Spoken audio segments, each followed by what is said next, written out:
Hey everyone, welcome back to Mindspine Tutorials. So our today's topic is theory of organic evolution. And before this topic, we started with the concepts of evolution, जिसके अंदर हमने theory of eternity, theory of special creation and theory of catastrophism ये 3 theories देखी थी, जो कि हमने कहा था कि 4 important theories होती है. जो फोर्थ थ्योरी होती है वो आज हम देखने वाले हैं, that is the theory of organic evolution. और ये थोड़ी सी लेंथी रहती है, इसीलिए हमने इसको नेक्स्ट वीडियो सेगमेंट में लेना प्रेफर करा. और फर्स्ट वीडियो सेगमेंट में आपने कंसेप्ट ऑफ इवोल्यूशन, इवोल्यूशन की डेफिनेशन और तीनों थ्योरीज जो इसके पहले की हैं उनको देखा था. सो अब हम लोग स्टार्ट करते हैं थ्योरी ऑफ ऑर्गेनिक एवोल्यूशन के साथ. इस थ्योरी की अगर हम बात करें कि ये क्या कहती है, ये थ्योरी कहती है कि इस दुनिया में कई गॉड एग्जिस्ट नहीं करता. और मतलब जैसे कहना चाहिए ईश्वर ने किसी चीज को बनाया है या फिर कोई चीज जैसी आज दिखाई देती है वैसी ही शुरू से होगी. इस थ्योरी के हिसाब से ऐसा बिल्कुल नहीं होता. ये थ्योरी कहती है कि पहले कुछ चीजें सिंपल रही होंगी जिसमें धीरे धीरे डेवलपमेंट आता गया होगा एंड वो चीजें इवॉल्व होकर थोड़ी कॉम्प्लेक्स हो गई होंगी. और इस तरह से अगर हम बात करें मंकी से ह्यूमन का बनना, तो कहीं ना कहीं उसी को इवोल्यूशन कहा जाता है. इस थ्योरी के हिसाब से ही हमें ये कंसेप्ट मिलता है. तो ये बात तो थोड़ी इंट्रोडक्शन की हो गई इस थ्योरी के बारे में. और अभी हम सारे इंपॉर्टेंट पॉइंट्स भी इसके बारे में लिखते हुए चलेंगे आगे, पर पहले हम एक एक मेन चीज जो इसमें हो सकती है वो समझेंगे. ये थ्योरी कहती है कि एक स्टोरी सुनते हैं हम लोग. पुराने जमाने की बात थी जब कुछ फेवरेबल कंडीशंस थी, जैसे कि टेम्परेचर, मॉइस्चर. पहली बार एक फेवरेबल कंडीशन बनी थी जहां टेम्परेचर भी सही था, थोड़ा सा मॉइस्चर भी आ गया था इन्वायरमेंट में, यानी कि थोड़ी सी पानी की नमी आ गई थी इन्वायरमेंट में. और पहली बार फिर लाइफ अपीयर करी अर्थ के ऊपर. यानी कि अर्थ पे लाइफ कब अपीयर हुई, जब एक प्रॉपर टेम्परेचर, थोड़ा सा मॉइस्चर आया अर्थ पर. तो पहली जो जिंदगी की शुरुआत हुई होगी अर्थ पर कुछ इस तरह से हुई होगी. धीरे धीरे वहां पर कॉम्बिनेशन होते गए ऑर्गेनिक कंपाउंड्स के, जिससे कि एक माइन्यूट मॉलिक्यूल बना होगा. तो पहले कोई चीज बहुत छोटी होगी, एटॉमिक लेवल के ऊपर छोटी होगी, वो चीजों ने जुड़कर अपने आप को एक बड़ी चीज बनाया होगा. सो एक बड़ा सा तो नहीं कहना चाहिए, लेकिन एक माइन्यूट सा मॉलिक्यूल बना होगा जो कि ओरिजिनेट हुआ होगा. फिर जब वो ओरिजिनेट हुआ उसके बाद उसके अंदर भी ये कैपेसिटी होगी कि वो मल्टीप्लाई कर ले, यानी कि एक से और ज्यादा बना ले. तो ये जो माइन्यूट मॉलिक्यूल था उससे फैल कर और हम कह सकते हैं मल्टीप्लाई होकर छोटे छोटे और बहुत सारे माइन्यूट मॉलिक्यूल्स को बना लिए, जो कि अपने आप को किसमें ऑर्गेनाइज कर लेते हैं, प्रोटोप्लाज्म के अंदर. तो इस तरह से एक प्रोटोप्लाज्म बना, उसके अंदर माइन्यूट मॉलिक्यूल्स आ गए, उन्होंने एक शेप ऑफ सेल जैसा स्ट्रक्चर ले लिया. और फिर हमारे पास सबसे पहला जो लिविंग सेल हुआ होगा वो वहां पर बन गया होगा. ये थ्योरी हम सुन रहे हैं, हम कहानी सुन रहे हैं, ठीक है. तो सबसे पहले इस तरह से सेल की शुरुआत हुई होगी और सेल सबसे पहले पहली लिविंग थिंग बना होगा. लेटर क्या हुआ, क्लोरोफिल भी बनी होगी. और जब क्लोरोफिल बनी होगी तो जो सेल होगा वो अपना खाना खुद तो नहीं बनाता होगा, क्योंकि सेल को खुद से खाना नहीं बनाना आता होगा. तो अब इस कंडीशन के अंदर सनलाइट की जरूरत पड़ी होगी. तो सनलाइट ने क्या करा होगा, क्लोरोफिल की मदद से खाना बनाने में हेल्प करी होगी, जिससे कि वो जो सेल है उसको खाना मिल सके. दस हम लोग कह सकते हैं इस तरह से लोअर प्लांट्स बने होंगे, यानी कि जब उसे भूख लगी होगी तो क्लोरोफिल उनके अंदर आ गया होगा, तो क्लोरोफिल ने सनलाइट की मदद से फूड को सिंथेसाइज करा होगा. तो पहला तो लोअर प्लांट बन गया. लोअर प्लांट्स जैसे कि एल्गी बन गई, और लोअर एनिमल्स भी दूसरे हाथ पर बन रहे, वो क्या बने होंगे, वो प्रोटोजोन्स बने होंगे. तो सबसे पहले इस दुनिया में कोई चीज अगर आई है, और ये थ्योरी के हिसाब से अगर हम बात करते हैं, तो वो सबसे पहले जो चीज आई है प्लांट्स में थी एल्गी, और ऑन दी अदर हैंड हम बात करते हैं एनिमल्स के अंदर, तो वो थे प्रोटोजोन्स. तो ये दो चीजों का फॉर्मेशन हुआ. जब इन सेल्स का फॉर्मेशन हो गया तो ये सेल्स एक दूसरे के साथ ग्रुपिंग करने लगे और इन्होंने और मल्टी सेल्यूलर लिविंग बींग्स बनाना चालू कर दिए. जैसे कि अभी तक हर चीज हम यूनिसेल्यूलर लेवल पे पढ़ रहे हैं, हर चीज एक एक छोटे छोटे लेवल पे बन रही है. प्रोटोजोआ यूनिसेल्यूलर, एल्गी अगर देखा जाए तो बहुत ज्यादा छोटे लेवल पे बात की. तो अब बहुत सारी एल्गी ने मिलकर एक बड़ी एल्गी बना ली और बहुत सारे प्रोटोजोन से मिलकर एक बड़ा सेल बना लिया. तो अब जब बहुत सारे सेल मिल जाते हैं तो उसको क्या कहने लगते हैं, हम मल्टी सेल्यूलर कहने लगते हैं. तो इस तरह से मल्टी सेल्यूलर लिविंग बीइंग की शुरुआत हुई. क्योंकि अब जब बहुत सारे सेल्स हो जाएंगे किसी ऑर्गेनिज्म में, तो अभी मैं इसको सब डायग्रामेटिक व्यू से भी रिप्रेजेंट करूंगी आपको. आप बिल्कुल अभी पहले कहानी सुनिए, टेंशन ना लेना है हमको बिल्कुल भी, लिखना है ऐसा कुछ नहीं है, हम एंड में सब कुछ लिखेंगे. अब क्या हुआ कि इतनी कहानी हो गई, प्रोटोजोआ बन गया, एल्गी बन गई, मल्टी सेल्यूलर लिविंग बींग्स भी बन गए. उसके बाद क्या होता है कि अब इतने सारे सेल्स बन गए तो हर सेल ने बोला कि चलो तुम एक काम करो, तुम खाना बनाने का काम कर लो, मैं एक्सक्रीशन के ऊपर ध्यान दूंगा, एक सेल ने बोला मैं रेस्पिरेशन पे ध्यान दूंगा। तो अब यहाँ पर डिवीजन ऑफ लेबर भी हो गया, यानी कि काम का बंटवारा शुरू कर दिया उन्होंने। तो एक स्ट्रक्चरल और फंक्शनल चेंजेस आ गए उस वजह से सेल के अंदर, क्योंकि इतने सारे जब सेल्स अलग अलग काम करेंगे तो जो रेस्पिरेशन कर रहा है तो ये हमें बट ऑब्वियस है कि उसको रेस्पिरेशन जैसी चीजें होना चाहिए, उसके पास ऐसा सामान उसके पास होना चाहिए कि वो रेस्पिरेशन कर सके। जो डाइजेशन में हेल्प करेगा उसके पास डाइजेशन से रिलेटेड सामान होना चाहिए। तो उनके अंदर स्ट्रक्चरल और फंक्शनल चेंजेस आने लगे जो कि धीरे धीरे उनमें आते थे, और इस तरह से न्यू और हायर लिविंग बींग्स का इवोल्यूशन होता गया। तो अब यहाँ पर हमारे पास मेन पॉइंट आता है कि इस तरीके से ये जो पूरी होल प्रोसेस आपने देखी, बिगिनिंग ऑफ द क्रिएशन से लेकर अब formation of lower living being हुआ, उसके बाद और ग्रेजुअल ओरिजिन हुआ और फिर हायर फॉर्म्स बन गए, इस चीज को कहते हैं ऑर्गेनिक इवोल्यूशन। तो अब फाइनली ऑर्गेनिक इवोल्यूशन की आपके पास डेफिनेशन आ जाती है, the whole process from the beginning of the creation to the formation of the lower living being and then the gradual origin of higher forms from them is called organic evolution. और ये जो theory है जिसको हम theory of organic evolution basically कहते हैं, इसका एक और नाम होता है जिसको कहते हैं नेचुरलिस्टिक थ्योरी, क्योंकि सारी चीजें नेचुरल हो रही, खुद ब खुद हो रही है, और इसको आप इवोल्यूशन थ्योरी भी कह सकते हैं। ये जो थ्योरी थी इसको करेक्ट प्रूव कर दिया गया with solid evidences by many biologist. बहुत सारे बायोलॉजिस्ट ने इसे सॉलिड एविडेंसेस दे दिए जिससे कि ये थ्योरी करेक्ट प्रूव कर दी गई। और जो जनरल ओपिनियन था कि प्रोबेबली डार्विन और लेमार्क जो रहे होंगे, उन्होंने सबसे पहले, ऐसा माना जाता है कि सबसे पहले ये आइडिया ऑर्गेनिक इवोल्यूशन का डार्विन और लेमार्क ने ही दिया होगा। और एक चीज और मैं आपको बताना चाहूंगी कि बहुत सारे राइटर्स, फिलोसोफर्स, कुछ हिंदू स्कॉलर्स आए जिन्होंने भी कहीं ना कहीं कुछ थोड़ा बहुत वेग आइडिया ऑफ इवोल्यूशन दिया था, ऐसा कहा जाता है।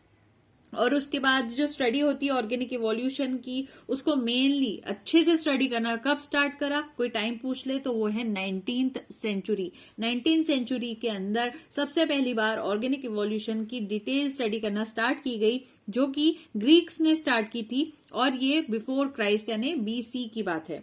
और अब मैं आपको हिस्ट्री भी बताती जाऊंगी, उसका आपको टेंशन नहीं लेना है। सबसे पहले थ्योरी के नोट्स बनाते हैं। So let's make a flow chart here. हम लोग एक फ्लो चार्ट बनाते हुए चीजों को समझेंगे, थ्योरी ऑफ ऑर्गेनिक इवोल्यूशन को। सबसे पहले क्या हुआ, ये थ्योरी कहती थी पुराने जमाने में सबसे पहली बार अर्थ के ऊपर, for example this is the earth के ऊपर पहली बार फेवरेबल कंडीशंस बनी होंगी। फेवरेबल कंडीशंस क्या है कि टेम्परेचर और मॉइस्चर वहां पर प्रॉपर हो गया होगा, ये पहली चीज हुई होगी। फाइन, ये हमने बात की, आपका रिवीजन भी हो जाएगा इसी तरह से। उसके बाद क्या हुआ होगा, जब ये सारी चीजें हुई तो कुछ कॉम्बिनेशन देखने को मिला होगा ऑर्गेनिक कंपाउंड्स का। तो यहाँ पर कुछ ऑर्गेनिक कंपाउंड्स ने आपस में मिलकर माइन्यूट मॉलिक्यूल्स बना लिए होंगे, जिससे क्या हुआ होगा, सबसे पहला जो अर्थ पर लाइफ है वो ओरिजिन हो गई होगी। यहाँ पर लाइफ का ओरिजिन हो गया, पहली लाइफ यहाँ ओरिजिनेट हो रही है क्योंकि माइन्यूट मॉलिक्यूल्स बन गए वहां पर। उसके बाद ये माइन्यूट मॉलिक्यूल्स ने और मल्टीप्लीकेशन करके और ज्यादा माइन्यूट मॉलिक्यूल्स बना लिए, तो यहाँ मैं कह सकती हूँ यहाँ पर मल्टीप्लीकेशन हो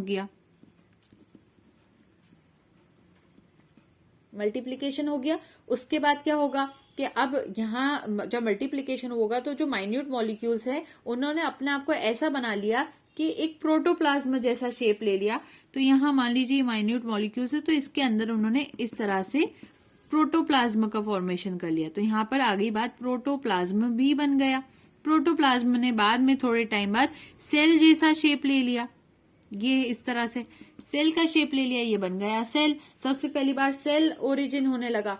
अब सेल जब बन जाएगा तो उसके बाद वो जो सेल है वो पहली लिविंग थिंग कहलाएगा। तो मैं यहाँ लिख सकती हूँ सेल फर्स्ट लिविंग थिंग, पहली जिंदा चीज अगर कोई थी तो वो ये सेल था।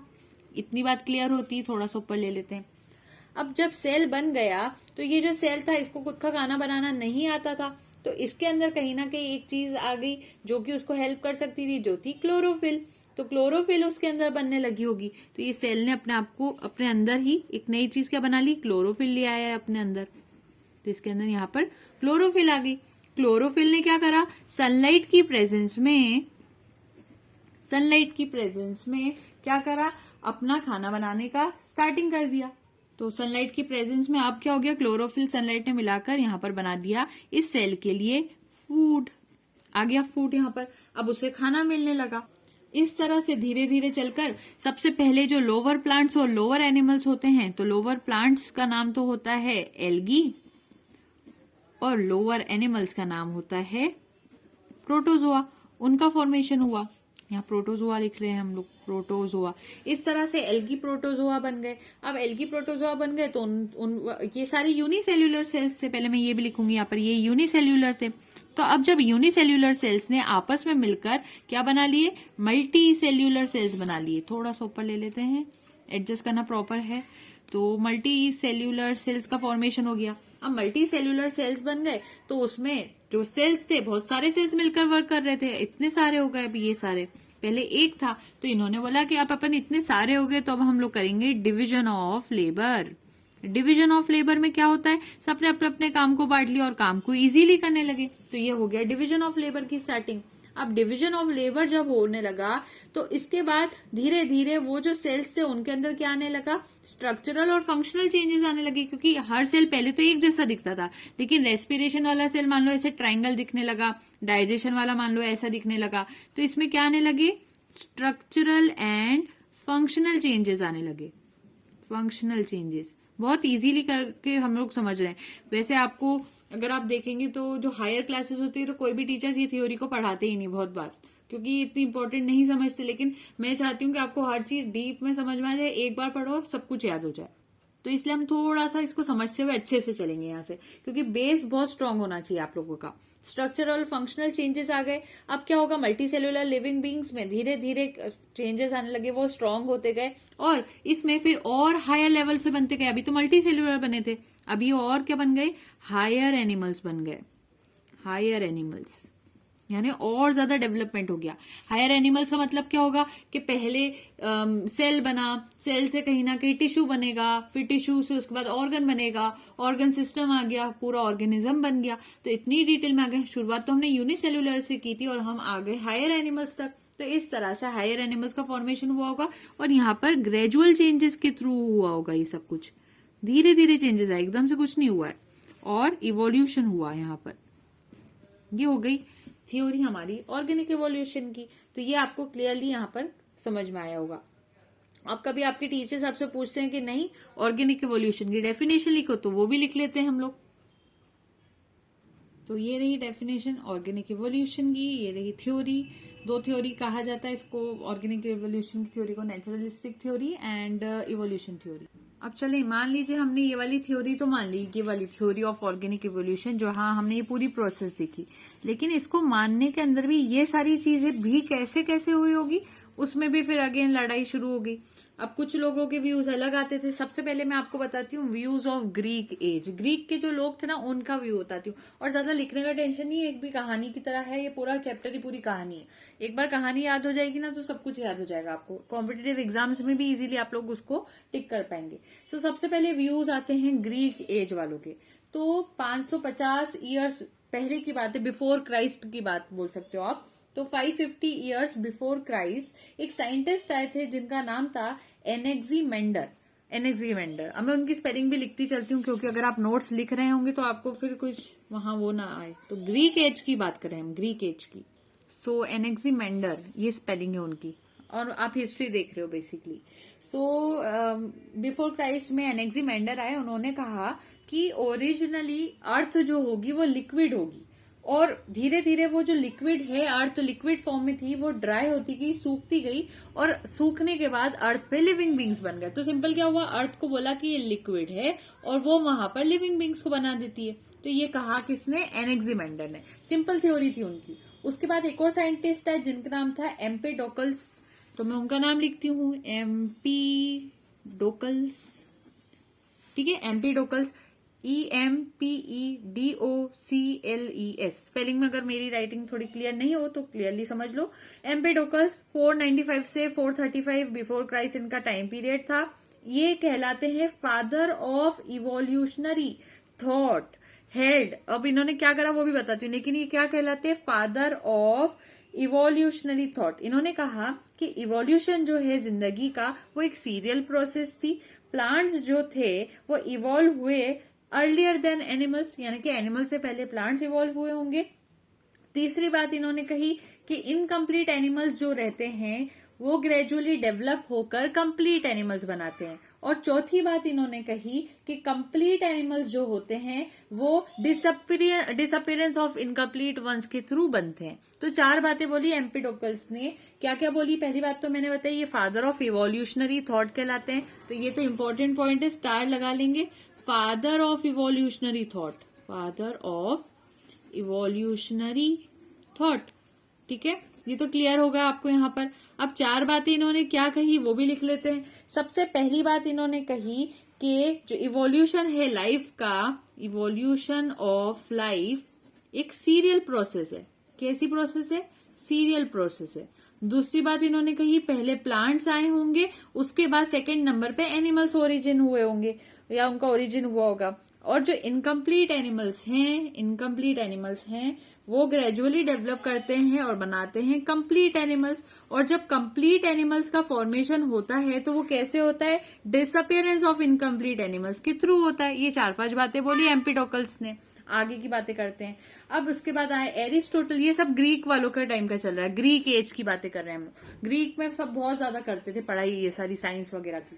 तो एरिस्टोटल आए। एरिस्टोटल का टाइम पीरियड है 384 से 322 बिफोर क्राइस्ट। तो आप सबसे पहले नाम डाल देते हैं एरिस्टोटल का। यहाँ पर इनका नाम तो सभी ने सुना होता है, एरिस्टोटल। तो एरिस्टोटल जो हैं वो बिलीव करते थे कि जितने भी चेंजेस इवोल्यूशन में आते हैं वो नेचुरल कॉजेस की वजह से आते हैं। खुद ब खुद नेचर में ऐसी चीजें होती है जिससे कि इवोल्यूशन हो जाता है। और उन्होंने कहा कि जो लाइफ है वो ओरिजिन हुई है डेलिकेट लोब्स ऑफ सब्सटेंसेस। तो एरिस्टोटल ने क्या कहा? सिंपल, उन्होंने कहा लाइफ जो है जब उसका इवोल्यूशन हुआ तो वो नेचुरल कॉजेस की वजह से हुई। दूसरी बात उन्होंने कही कि लाइफ का origin delicate lobes of living substances से हुआ। और उन्होंने ये भी सोचा कि जो चेन ऑफ इवोल्यूशन है लोवेस्ट लिविंग बीइंग से हाईएस्ट लीडिंग मैन का बन जाना, ये भी ऐसे ही हुआ होगा। उन्होंने कहा कि इंसान भी खुद ब खुद इस दुनिया पर बना बनाया नहीं आया, बल्कि उसका ओरिजिन हुआ होगा। और उन्होंने ये सपोर्ट करा कि जो व्यू है एपिजेनेसिस का वो सही है। और उन्होंने कहा कि जो इम्पोर्टेंस होती है हेरिडिटरी ट्रांसमिशन की, एटाविज्म की, रिवर्जन की, ये सारी बातों को सपोर्ट करा एरिस्टोटल ने। तो एरिस्टोटल की बातें क्या क्या याद रखोगे आप? पहली बात तो उन्होंने बोला हर चीज के पीछे नेचुरल कॉज है, हर चीज नेचर खुद कर रहा है। पहली बात तो ये एरिस्टोटल ने बोली। उसके बाद उन्होंने बोला कि जब ओरिजिन हुआ लिविंग बींग्स का तो डेलिकेट लोब्स से हुआ होगा, delicate lobes of living substances से लिविंग बींग्स का ओरिजिन हुआ होगा। अगली बात उन्होंने कही कि जो इवोल्यूशन है उसमें जो लोवेस्ट वाली चीज है उसी ने मैन को बनाया होगा, ये बात उन्होंने कही। उसके बाद उन्होंने कहा कि जो एपिजेनेसिस का व्यू है मेरे हिसाब से वो बिल्कुल सही है। तो उन्होंने एपिजेनेसिस को सपोर्ट करा, एपिजेनेसिस को सपोर्ट करा। उसके बाद उन्होंने कहा कि जो इम्पोर्टेंस होती है हेरिडिटरी ट्रांसमिशन की वो सभी सही बातें हैं, हेरिडिटरी ट्रांसमिशन। उसके बाद एक कंसेप्ट होता है, मैं आपको बाद में बताऊंगी उसके बारे में, एटाविज्म, उसके बाद रिवर्जन, ये सारी चीजों को एरिस्टोटल ने सही माना। उनके हिसाब से इसमें कुछ भी गड़बड़ नहीं थी। अब ग्रीक एज पूरी हो गई, अब दूसरी एज शुरू हुई, मिडिल एज। मिडिल एज में भी बहुत सारे फिलोसोफर्स आए, अपने अपने इंपॉर्टेंट रीजंस दिए एवोल्यूशन को, अपनी अपनी थ्योरी दी। और उसमें से मेन नेचुरलिस्ट थ्योरी बहुत ज्यादा फोकस में आई। तो सबसे पहले तो मैं साइंटिस्ट का नाम बताती हूँ आपको, कैरोलस लीनियस का। ये भी आपने बहुत सुना होगा बायनॉमियल नोमेनक्लेचर में, कैरोलस लीनियस। अब सुनते हैं कैरोलस लीनियस का टाइम पीरियड। सो 1707 से 1778 तक का उनका टाइम पीरियड था। इन्होंने कहा जितनी भी आज की तारीख में एग्जिस्टिंग स्पीशीज हैं वो सभी पहले से फॉर्म हुई होगी और आज हमें नोन हो पाई है। दूसरी बात उन्होंने कहा कि बहुत सारे फ्यू कॉम्बिनेशन। तो मिडिल एज में कैरोलस लीनियस का सबसे पहला कंट्रीब्यूशन आया। उन्होंने सिंपल ये कहा कि एग्जिस्टिंग स्पीशीज जो आज दिखाई देती है ये सभी मतलब जैसी है वैसी नहीं थी, थोड़ा थोड़ा इनमें डेवलपमेंट हुआ, फिर ये बनती गई और इस तरह से हमें नजर आती है आज की तरह। और हाइब्रिडाइजेशन, डीजनरेशन, ये सारे कंसेप्ट उन्होंने दिए। तो कैरोलस लीनियस की बात थी, आप दो बातों का याद रखना, उन्होंने हाइब्रिडाइजेशन और डीजनरेशन के ऊपर फोकस करवाया। तो लिख लेते हैं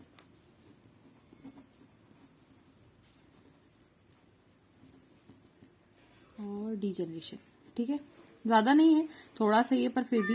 उसके बाद दूसरा साइंटिस्ट, उसके बाद मिडिल एज की ही बात है, जब एक और साइंटिस्ट आए थे, उनका नाम था बफन या बूफन भी कह सकते हो। 1707 से 1788, हाँ, ये टाइम पीरियड था। जैसे कि कैरोलस लीनियस का मैंने क्या बताया, 1707 से लेकर 1778, और इनका क्या है 1788, इतना बस डिफरेंस आ रहा है। तो बफन का याद रखिएगा।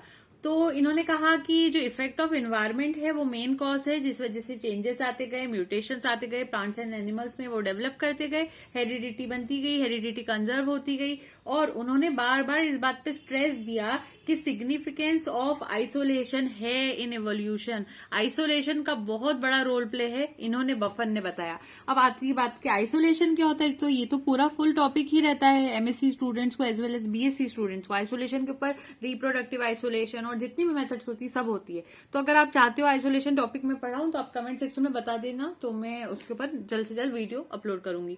सो आइसोलेशन की बात तो यहाँ कंप्लीट होती है। अब बफन की बातें ये थी, और उन्होंने कहा, और ये एक तरह के बहुत ये बड़ी बात है कि ये ग्रेट नेचुरलिस्ट रह चुके हैं 18th सेंचुरी के। रिसेंट व्यू की भी बात कर लेते हैं। ये तो मिडिल एज की बात थी, ग्रीक एज देखी आपने, मिडिल एज देखी, और रिसेंट व्यू देख लो, रिसेंट व्यू, ठीक है। अब बता फिर रिसेंट व्यू में डार्विन जो है उनकी थ्योरी आती है, लेमार्क की थ्योरी आती है। तो चार्ल्स डार्विन की जो थ्योरी रहेगी, जिसको डार्विनिज्म कहते हैं, और लेमार्किज्म जो थ्योरी रहेगी, उसको हम नेक्स्ट वीडियो सेगमेंट से स्टार्ट करेंगे। तो thank you so much, don't forget to like, share and subscribe. Happy learning.